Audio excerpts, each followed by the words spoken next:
Good morning, everyone, and welcome to our Bible study from the Plainfield Christian Science Church Independent. This morning is December 17th, 2016, and our moderator is Betty from California.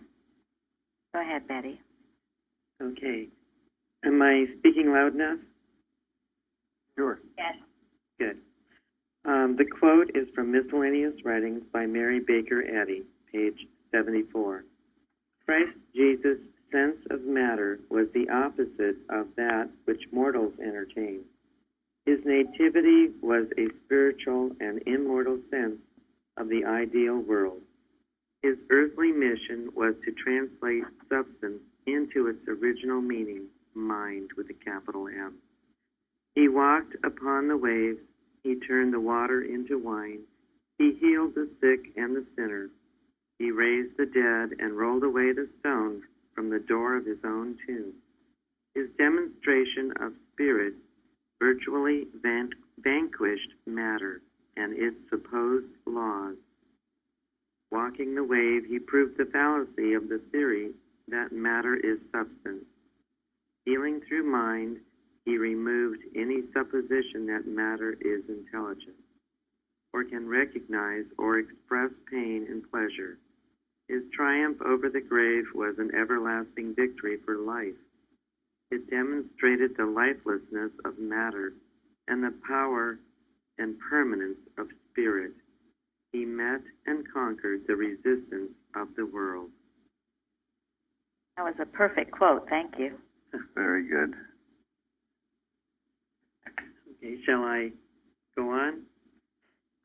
The topic is water, water everywhere. I think that's actually from the Ancient Mariner, I'm not sure. Bible readings were Matthew 14, 13 to 36. The questions. Question 1, what had just happened? Why did Jesus constrain his disciples to get into a ship? Why didn't Jesus go with them?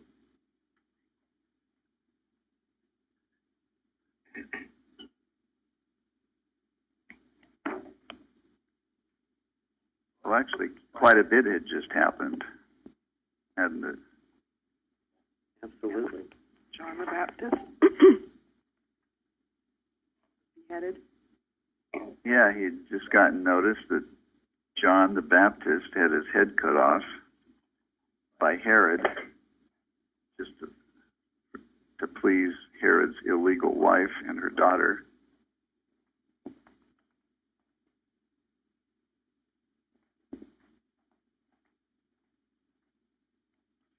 And what else? And then Herod thought Jesus was John the Baptist and had his attention on Jesus. Yes. And then all the crowds followed Jesus. And he had compassion, even though he wanted to go and be private and pray. But it was the loaves and the fishes. Yes. Yeah. they were hungry. They listened And he to him fed for them. hours. Days, actually. With 5 loaves and 2 fishes, he fed 5,000. Not including women and children. Yeah. So that's quite a building up to this next story. But, well, there are a few other things. What else happened?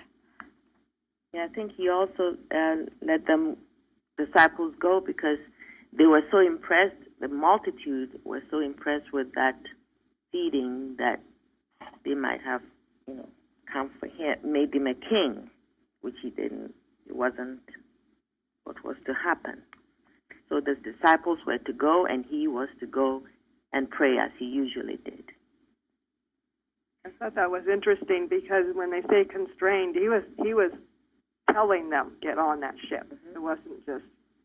And so I think is exactly following what Florence is saying is that there was a big crowd building and they wanted to make him king and the disciples were getting impressed, so he almost had to break that mesmerism, so he forced them onto the ship.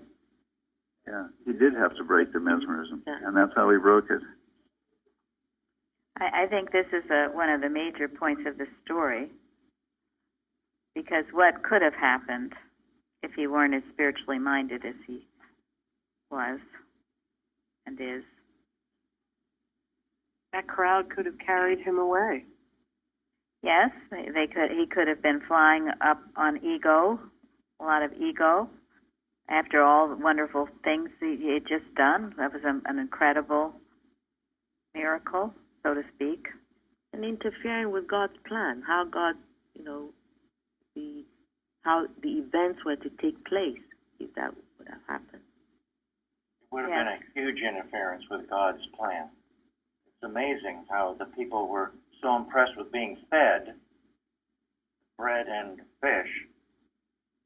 And so it's a question in my mind as to how well they were fed during the 3 days before with being preached the Word of God.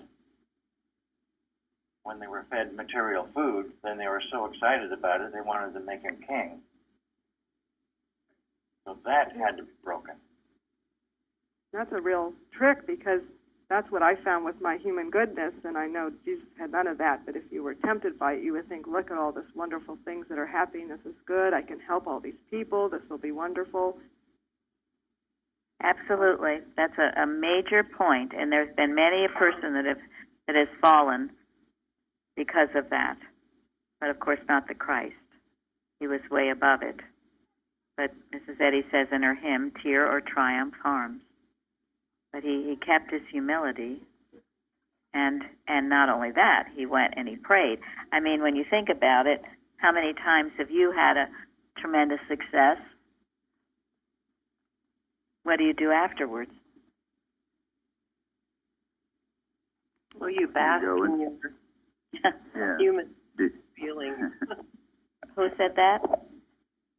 Elizabeth. Thank you. Yes, you bask in your success. So let this be a pattern on the mount, a pattern. All the more so when you've had success, to get on your knees and pray. The Christ example. It's a very, very important lesson. Go ahead. No, I was going to say, you might think, I deserve more, adulation. People should look at me more. I'm this and I'm that. So. Yeah.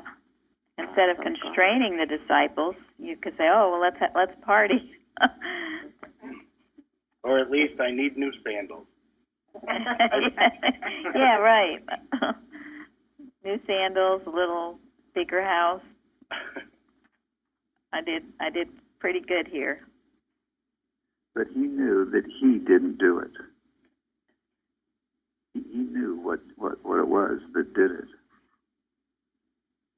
He knew that God alone did it, and that he was there to show everybody else what God does.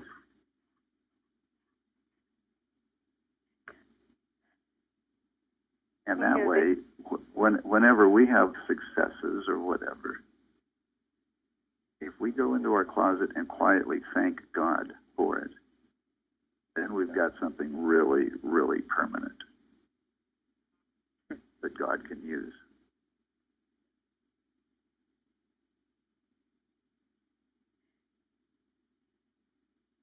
On a very different level, I mean, Mrs. Evans had taught us any time that anything good did happen to you, yes, to pray, and also to know that that good is available to all people. She had noticed, for instance, if she'd gotten a new car or something good had happened, perhaps she would have a nick on that car. Someone would dent her, or there'd just be some untoward thing that would happen. And her practitioner had told her that she needed to know that this good did come from God, and it was available for all mankind, and to release any sense of jubilation, so to speak, or look what I've got, or isn't this great? Keep your head held low in humility, as the Christ did, in a much more grander way in this example. And that is our defense against envy, jealousy, and all the human emotion that could well up in others as as a result of good coming to you. Including the emotion of jubilation is what was going on here at this time. Think about it. Only Jesus saw the danger in this, but he obviously felt it coming, so it was quite an urgent thing to break it. Yes. Did anyone look up that word constrain? Linda mentioned it. I had just read it in a Bible commentary, and I don't have it in front of me, but that they said it was like authority. He was commanding them. Mm-hmm. It's almost like forcing Yes. to go a certain way. Thank you. Yeah, it's to prevent them from doing what they otherwise might have done.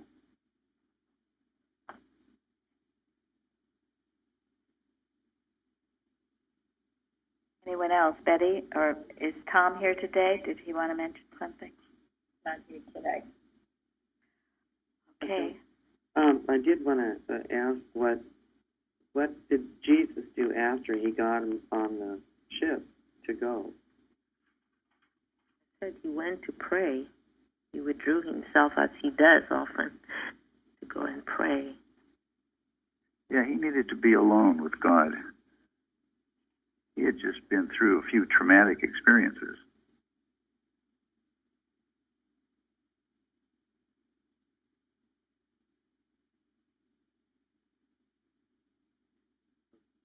Are we ready to go on to the... He also dismissed the crowd, got them on their way. Yes. What I read said, I'm sorry, Go ahead. I just read that he knew, according to what I read, that Jesus knew that once he got his disciples moving, he could get the crowd moving. And it worked, of course, he knew. That was a good point. I also read that he, the people would have followed him if he got on the ship. So he had to find a different escape route where they would not be able to follow him. Yes, and he did. He went up into a mountain alone, and he prayed a long time. That was what is always necessary, prayer. Yeah, he was getting rid of personal sense. They had a personal sense of him at this point, and he knew that would be a disaster for the mission that he had. He didn't want them to miss the point by letting personal sense interfere. That's why a good practitioner has to be very careful that there's no personal sense of the practitioner in the patient. So it's important that we have no personal sense of Mrs. Eddy or of Jesus. And what does that mean? How can you look at someone personally?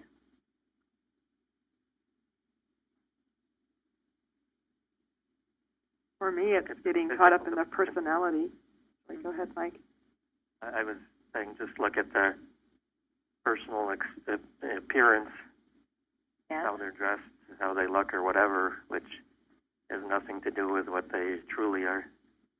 That's very good. That's one, in some ways, a good thing about here. A lot of us can't see each other anyway, so I don't know how we look.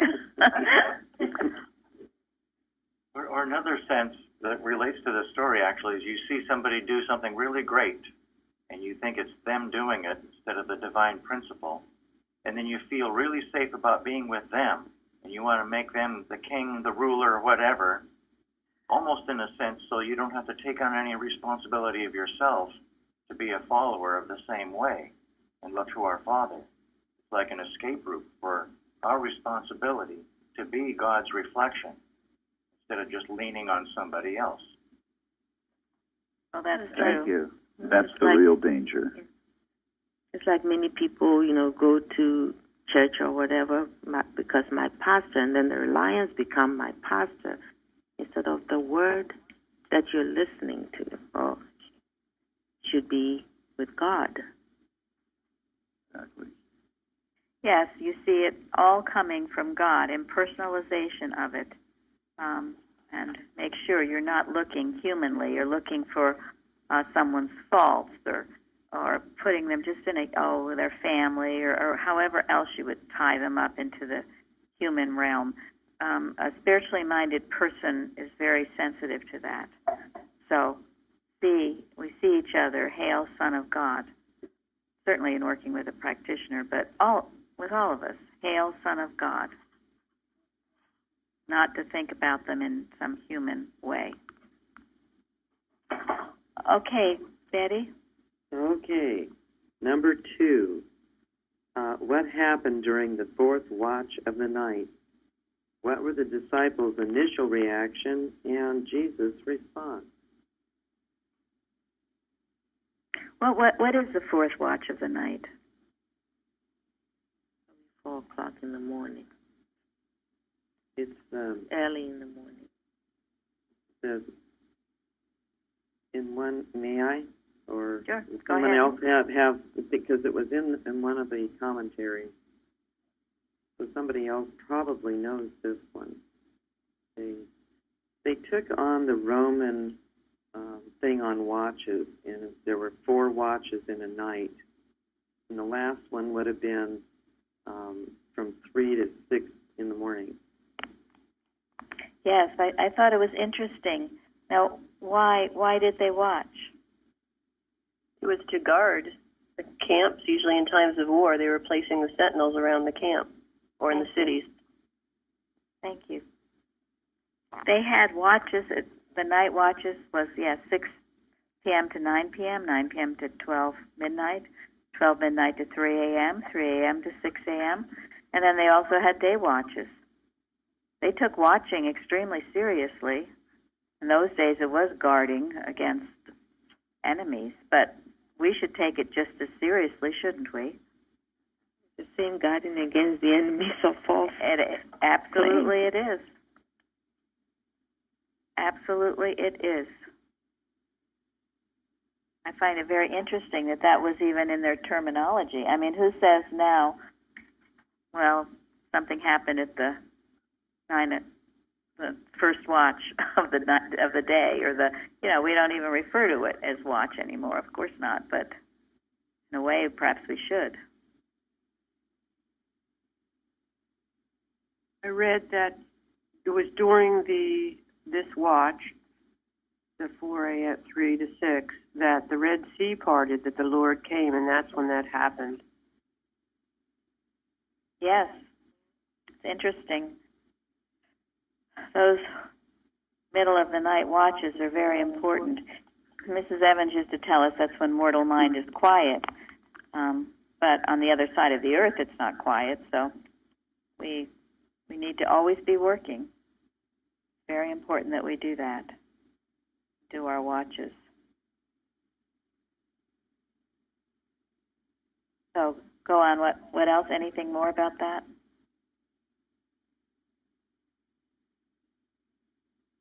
What was happening at the time?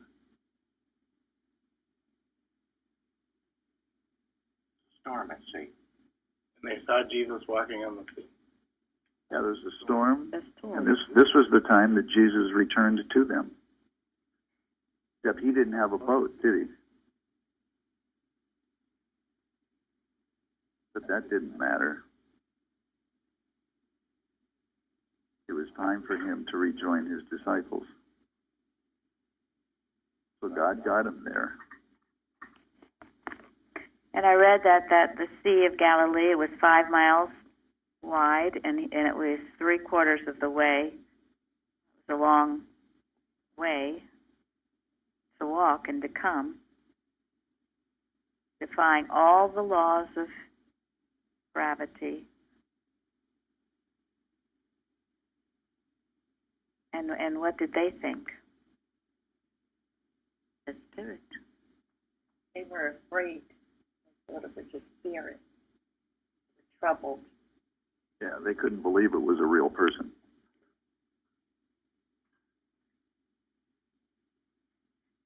Yeah, you can ask yourself, would you have recognized the Christ?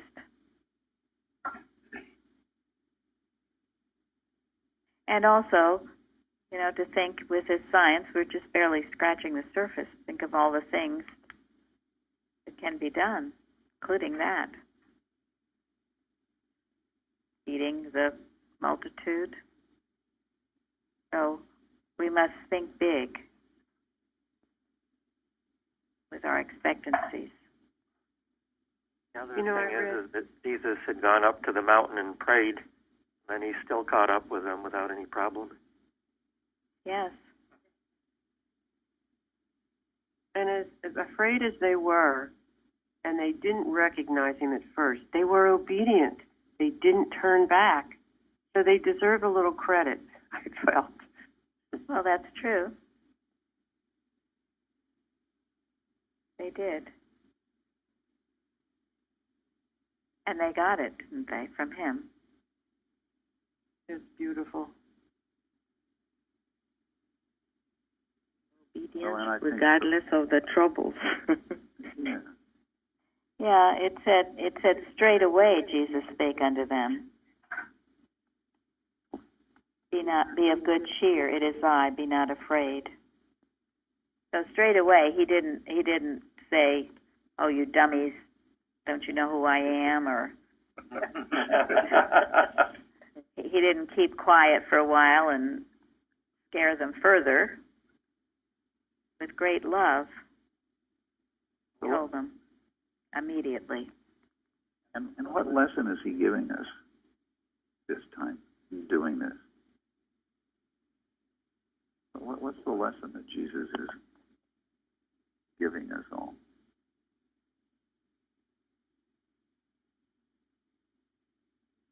No matter how bad it looks or it is, be of good cheer. Don't be afraid. Trust God. Yeah. And the fact that he walked all that distance on the water in the middle of the storm. I mean, what's he proving to us? There isn't anything to be afraid of. Yeah. And there is no limitation to what we can do if we are doing what God wants us to do. Because God knows no limitation. And because we are his reflection, we have no limitations. Nothing, no one can ever limit you or what you can do.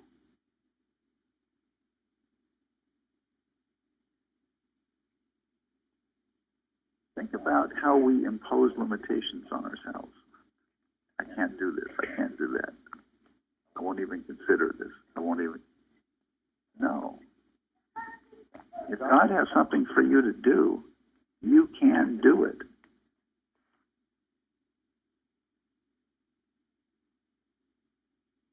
Yeah, and whatever's your duty to do, you can do without harm to yourself. If it's your duty to do it, God will help and see you through it. If it's not, then that's okay too. But if it is, then you will have all that you need to do, and don't limit yourself. And, you know, there are many ways. Financially, we limit yourself. You think you're only entitled to so much, or, you know, that the only way that you receive anything is from a job. Thank you. There are no other avenues. Open your thought again. Our watch tonight mentions about bringing in the millennium. Think big. Why think small? I know recently, I think Gary is read the article Finance by Bicknell Young, and Carol, you were doing money, right? Right. So read those things and think about what all that means to you. I suppose if you had to walk on the water, perhaps you could. Don't think you can. You could at least stay afloat or do what you needed to do. Or you might know where the rocks are. Might know where the rocks are. You would know what you needed to know. Yeah. But the Christ was always poised, never running around. Oh my gosh, it's a storm! Holy Moses! And the disciples are out there, and what the heck are we going to do? And of course not.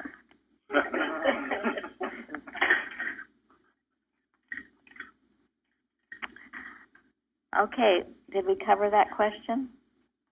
I think we did really well. We're going to go on to number Oh, someone 3. else? Oh, I'm sorry. Someone else trying to say something? This is Luann. Oh, hi, Luann. I was just thinking if I listened to all those people and all those voices telling me that I couldn't do the things that I did, I'd be, I don't know, living in a trailer and wouldn't have anything. But I built that shop and built my house and got all the things that I got and doing jobs that were outside of the social norm and all that stuff. If I listened to everybody, I wouldn't have anything. So I didn't listen. I didn't let Thank you. my gender tell me what I could do.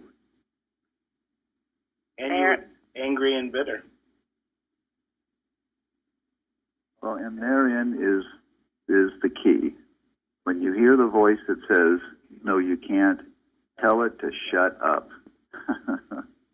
Tell it to go somewhere else. Yeah, Mrs. Eddy said if you get the thought you can't raise your hand, then you raise your hand. So, I mean, Luann is a wonderful example of overcoming all the voices that were telling her no. And, right, look where she could be. She could be just a bitter old person with nothing. But she rose above it. And if that's one example, if she did it, and there are many others, many, many others. So if others have done it, you can do it. You just have to do it. And her motive in doing what she has done is to bless others. And God blesses a pure motive. Yeah, that's the key. That's what I told my sister yesterday, that if I can do it and I can overcome all the things that we've been through as children and get on with my life and forgive, and then she can do it as well. We had a small talk about Christian Science and what I've been through, what I've been given by Christian Science and how I overcome and forgave. Wasn't really open to it, but she did listen, and she said whatever works for you is good. So, I mean, the seeds are there. So that was good. It's wonderful, and originally that's what you said. Why you wanted to have this, to have it in the first place, to bless others the way you have been blessed. Freely ye have received, freely give. And because of that motive, and it burned deeply, it wasn't some little weak motive, it was burning deeply in you.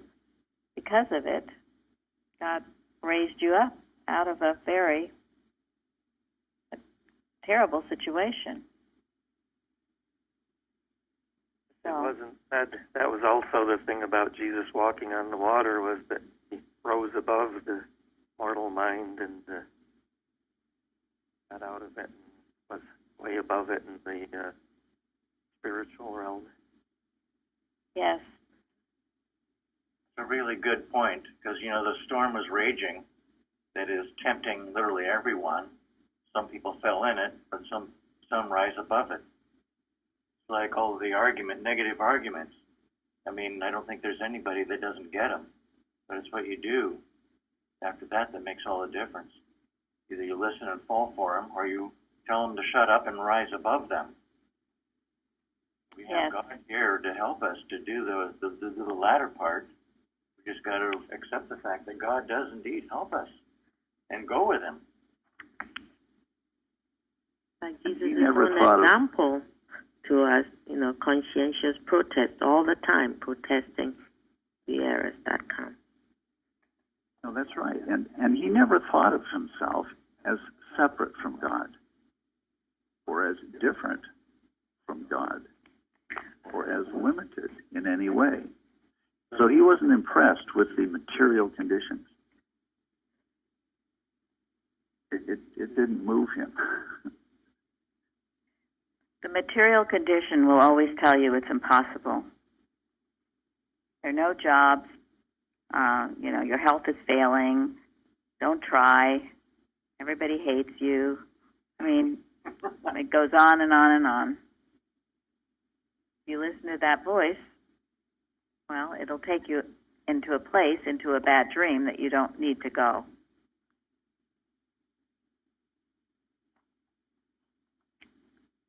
Okay, the next. Okay, number 3. What did Peter want Jesus to bid him, Peter, to do, and what happened, and why?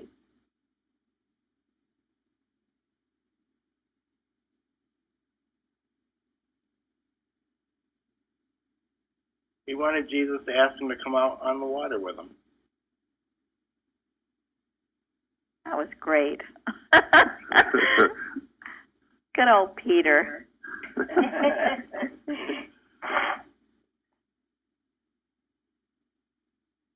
You got to admire Peter, for at least we have the story of his example with us now. Really? He just jumped to it. And I think that also proves that, Jesus was telling them, you can do this. Pay attention. You can do this. Yeah. So, I read somewhere on the internet that Christ wanted Peter to know the Lord's power and that Peter, might know his own weaknesses. Yeah.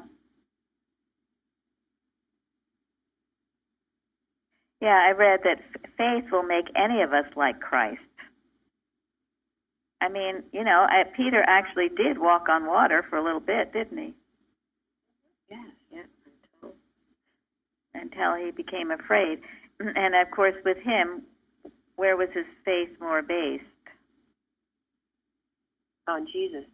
Yes, thank you. It was on Jesus rather than, of course, Christ knew it was God. But that word enthusiasm, one of the definitions, means that God is in man. When you're enthusiastic, that means God is in you. And to be that way is a characteristic of faith. To be enthusiastic, to be venturesome. I mean, you look at all the stories we've talked about recently. Didn't David, in the story of David and Goliath, David certainly had faith, and wasn't he enthusiastic? Yes. Very much so.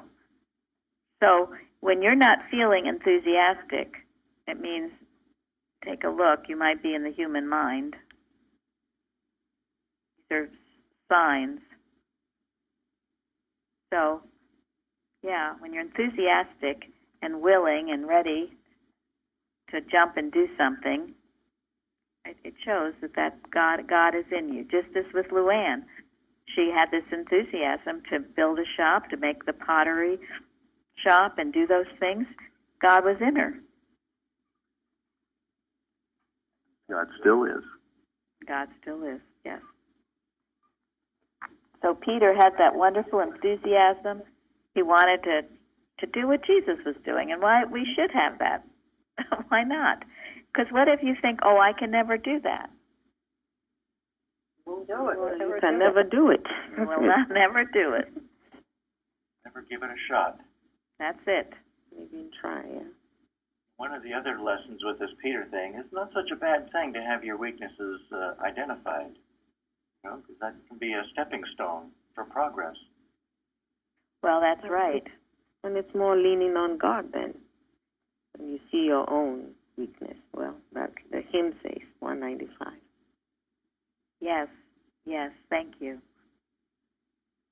And, it was interesting because Christ's response, well, what was Christ's response when Peter wanted to walk on the water? He said, come. Yeah. Yeah. No problem. All right, let's do this. Right. And then what was Jesus' response when Peter became afraid?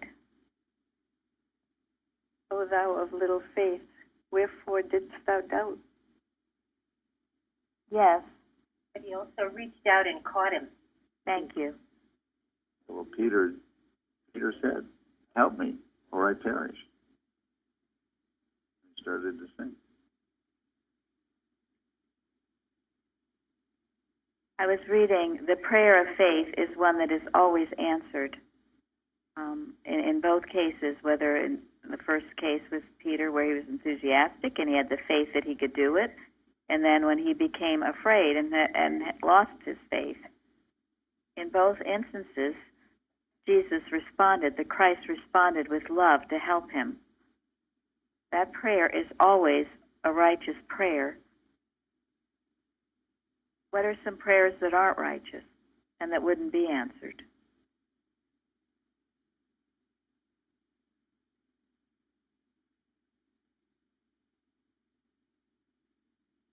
Help me to walk on this water so it proves to the other disciples that I'm the greatest. Yeah, the prayer of ego. Wasn't there, what was that prayer? Was it the sons of Zebedee or those that wanted to sit at the right and left hand of Jesus? Yeah. What kind of prayer was that?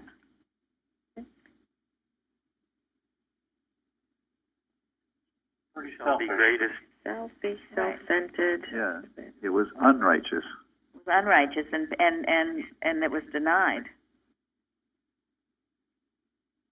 That's the point of Jesus' mission. So in our example, heal me so I can go and live comfortably sometimes. Right. I want to have an easy life. Yeah, I want to go on a vacation. Yes, I need to Somebody get out on said the one golf. time. Mm-hmm. Right. I want to go play golf, or, this is the middle of my Christmas trip, and I don't want to be sick because I want to have a good time. But no God in any of that. And that prayer, you have to spiritualize whatever you do to make it a righteous prayer. And believe me, you can't fake it. You can't just say, "Oh, I'm really unselfish," but deep inside, all you do is want to play golf for 18 holes. You can't fool God. It has to be that pure prayer. And in both of these cases, Peter's prayer of faith or disbelief was righteous, and the Christ kindly answered it. An outstretched hand. And so he will for you.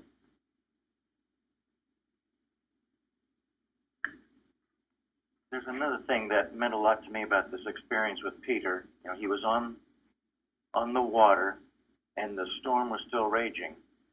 I'm just thinking about my own life. There were many times when things needed to be corrected and changed, and it appeared like a bit of a stormy experience at the time.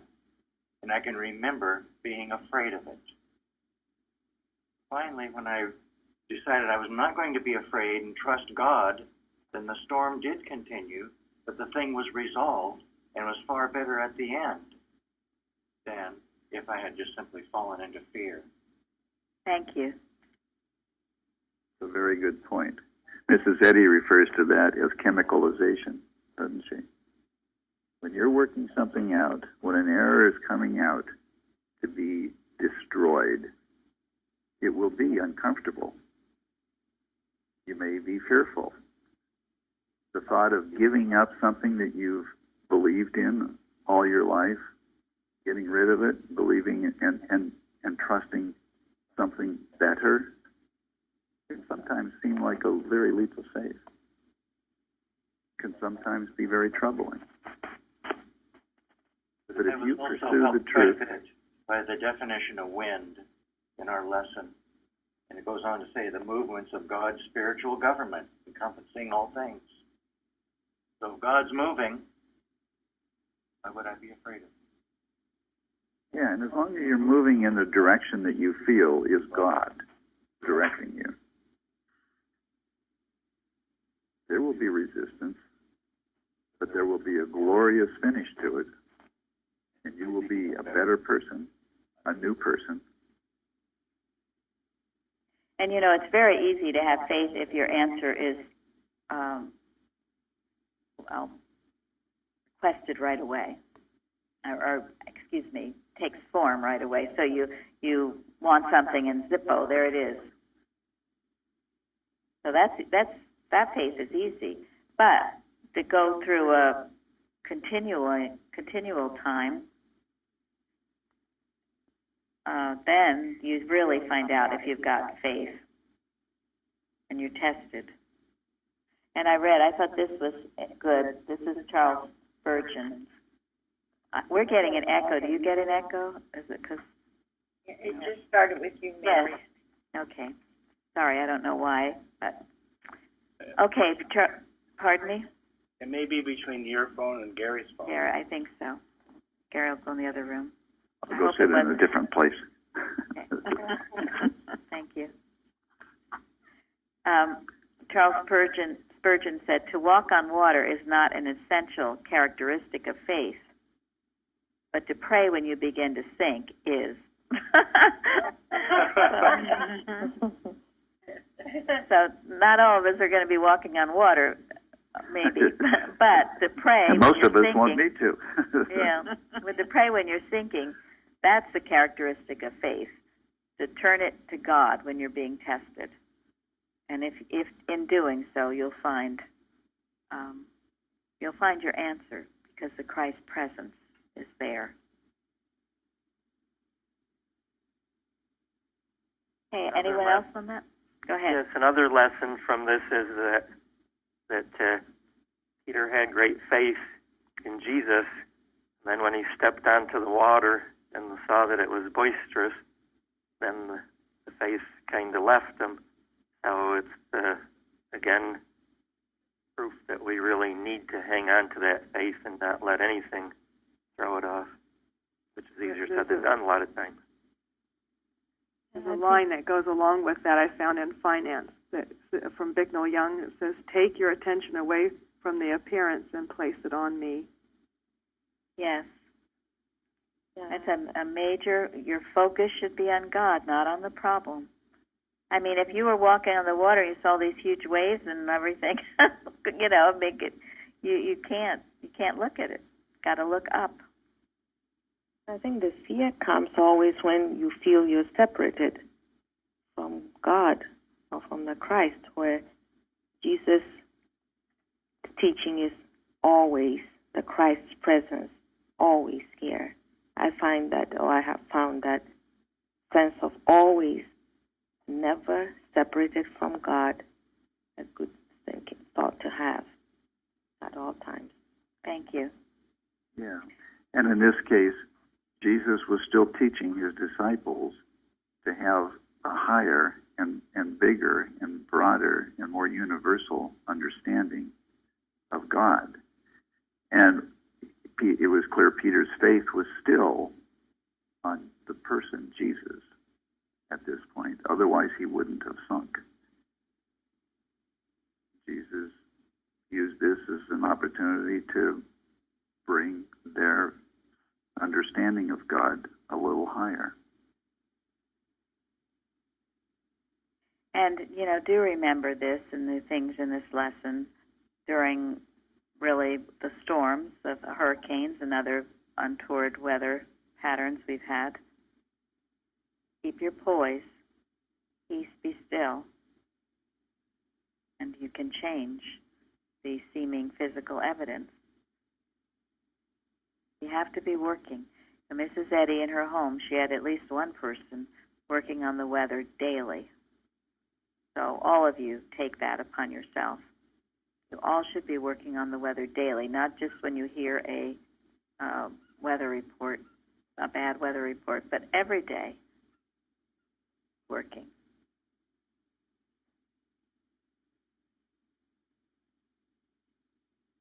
Okay, Betty, where are we? Well, we're on the last question now. What happened when they were come into the ship?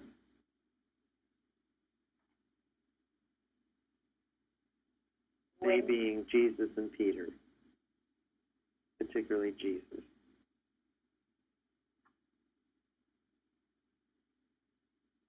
The wind ceased in a moment. Yeah, no more storm.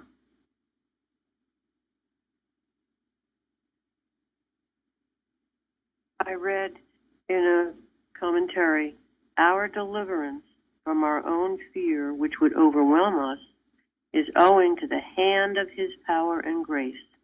And that apparently comes from Psalm 34. That's beautiful.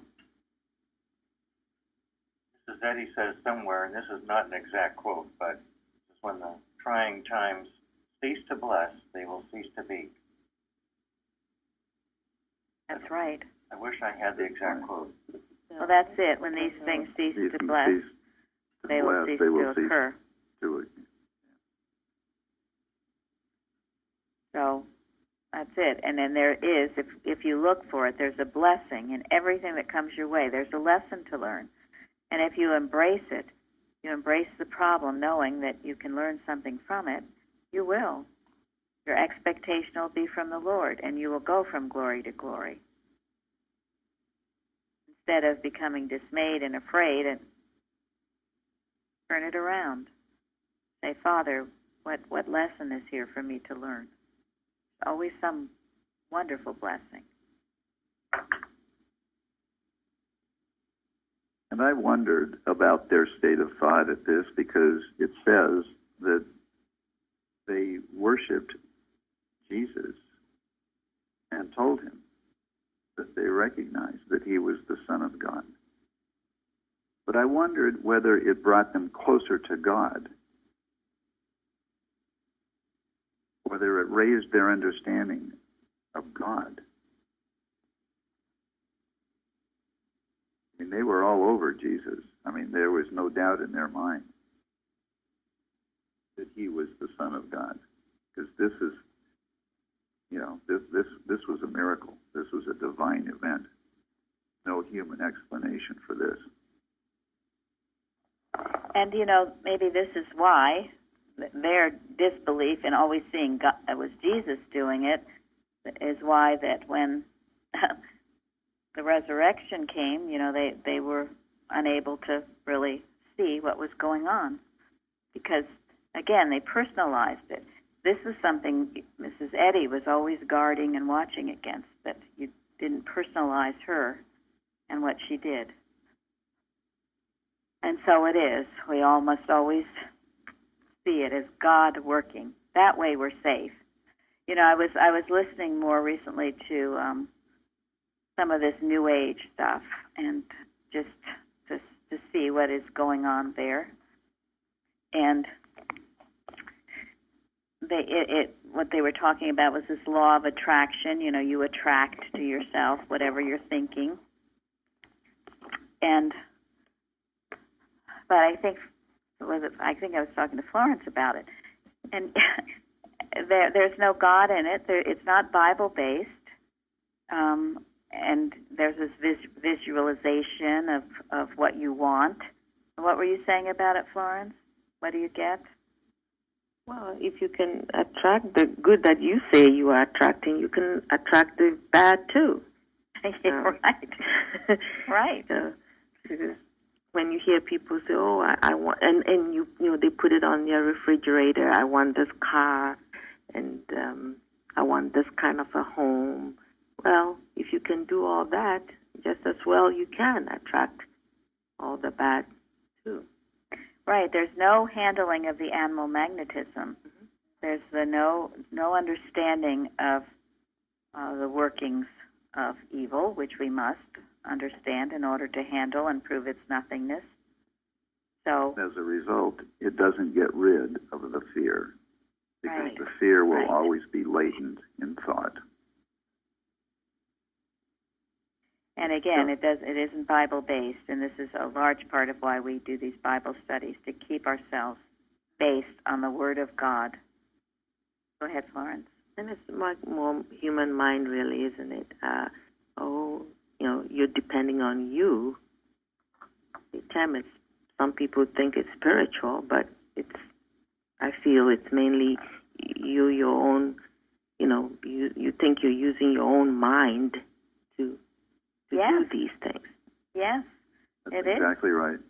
It's like a form of magic. Yeah.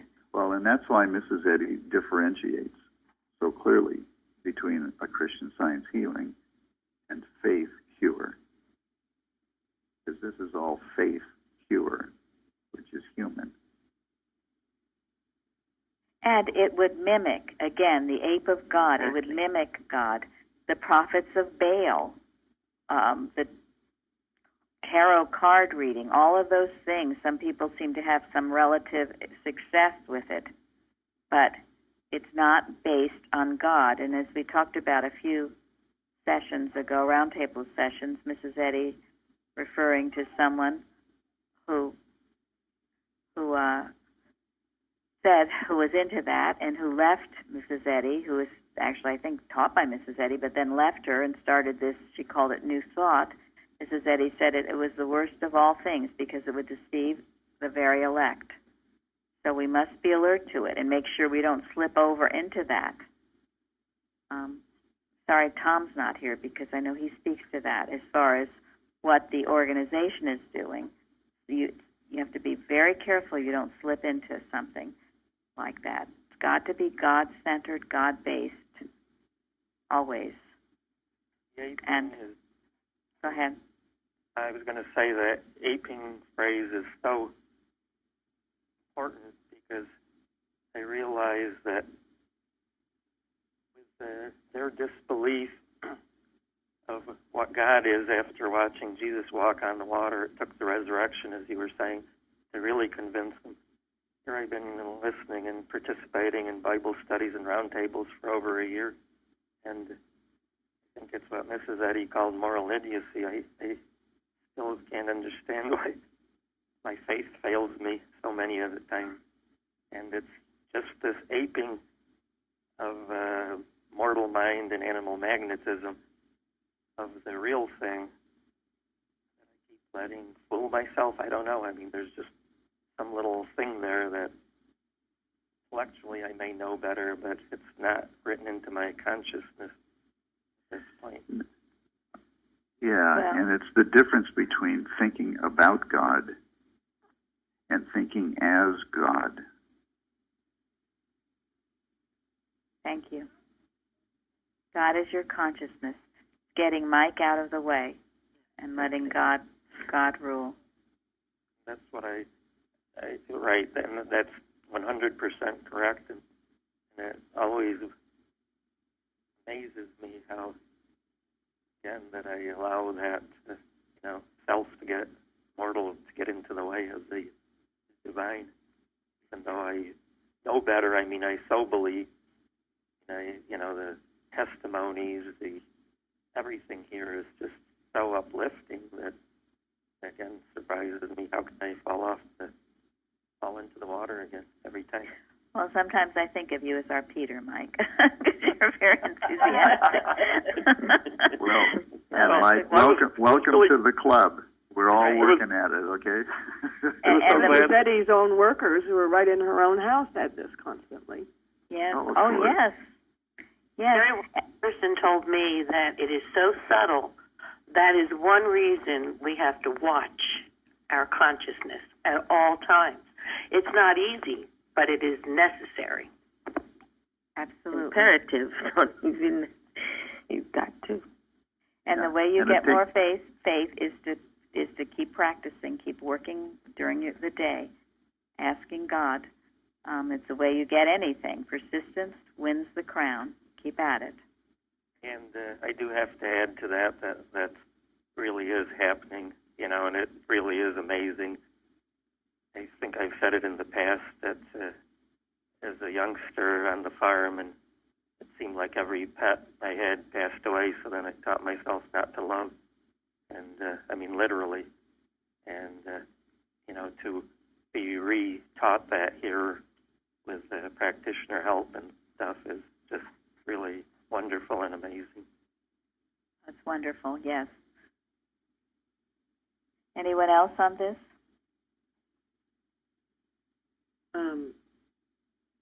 In Mark, there was an interesting phrase. There were several of the disciples wrote about this. I think it was also in Mark and John. But in Mark, in one of the commentaries, it said this. It said, and they were talking about the disciples, for they considered not the miracle of the loaves for their heart was hardened.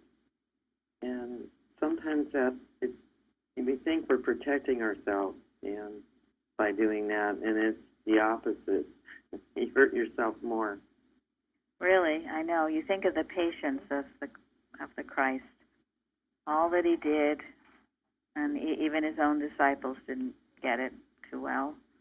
And so that's why we must keep it alive in our hearts. Keep going over it. Keep thinking about it. Don't let the embers die out. And there's always this drifting away. It's a little bit here and there. You think you might control it at first, but you get where you can't. And then you're drifting and you're thinking, things are going pretty well. I don't think I need to be so diligent. I got it. And then kaboom. There's always the falling away. That includes us individually, includes us as a nation and as a world. So keep the fires burning. Keep your love strong and the flames high. Don't let it get into embers and die out. I see it. I see it with people, how they drift off thinking everything's fine, but you see them here a little, there a little. Count your blessings. Remember what you've come out of and where you are now and what this truth has done for you. And don't be taken off by some, petty little thing that disturbs you, or just that laziness or distractions or whatever might try. Remember the sower and the seed, and be that good seed that will bring forth fruit. This is why being part of the church here helps us keep that vigilance. That helps you stay focused. And it does. Yes. Yeah, we watch each other's backs, don't we? Yes. Sort of. And would you spend an evening on this topic, praying and working and getting a deeper understanding of it if we didn't have the Bible study classes? I doubt I would. It's a great thing to have these things to think about and pray about and get into more deeply. Go ahead, Florence. No, essentially the same. I mean, it's good to be involved with all this, like Gary's readings on Wednesday talk. Alive in the Spirit. Yes, don't quench the Spirit. Keep it alive. Keep it going. Very important. And you will reap benefits and blessings because you will be fulfilling your God-given purpose. To drink with me the living waters of practical science. That's a quote from Mrs. Eddy, but that's her purpose. So I'm so grateful for every activity of this church because it does serve as a measuring rod, and it makes me work harder and want to work harder. See God's presence everywhere, and I see it in everyone that's attending this Bible study and everyone at the services and every activity that Plainfield has. And I'm so, so grateful for it. Thank you all. Thank you. You can feel the gratitude. And I know you all do see the various people's growth and growth that's going on and rejoice in it. And it's wonderful. We are a family, a community. And I know Elsie's always telling me she just loves to get together with everybody over every time, the watches, the weekends. It's her family, and we are a family. So, Bruce, do you have a hymnal? Yes, I do. Okay, I want you to conclude with hymn number 253. Okay? No, you don't have to sing it; just read it. Sing it too. that would be cruel. Oh dear. In fact, please don't sing it. No. He has a good voice. He does have a good voice. No, you can sing it if you'd like, but if you want to. No need to. Because I love this hymn. Yes, I know you do. It's My Refuge, and it's by Mary Baker Eddy. O'er waiting harpstrings of the mind, there sweeps a strain, low, sad, and sweet, whose measures bind the power of pain, and wake a white-winged angel throng of thoughts, illumined by faith, and breathed in raptured song with love perfumed. Then his unveiled sweet mercies show life's burdens light. I kiss the cross and wake to know a world more bright. In o'er earth's troubled, angry sea, I see Christ walk and come to me and tenderly, divinely talk. Thus truth engrounds me on the rock, upon life's shore, 'gainst which the winds and waves can shock, oh, nevermore. From tired joy and grief afar, and nearer thee, Father, where thine own children are, I love to be. My prayer, some daily good to do to thine, for thee, an offering pure of love, whereto God leadeth me. Thank you. You'll have a chance to sing it tomorrow, so. Oh, wonderful. I thought you might have picked it out. You do a wonderful job taking it to be better. So, okay, thank you all. Thank you, Betty. Thank you, Thank you to Linda and to Tom. Much help from them. Thanks to all. Thank you all. See you all See you all tomorrow. And see you tonight at our watch. Okay, bye-bye.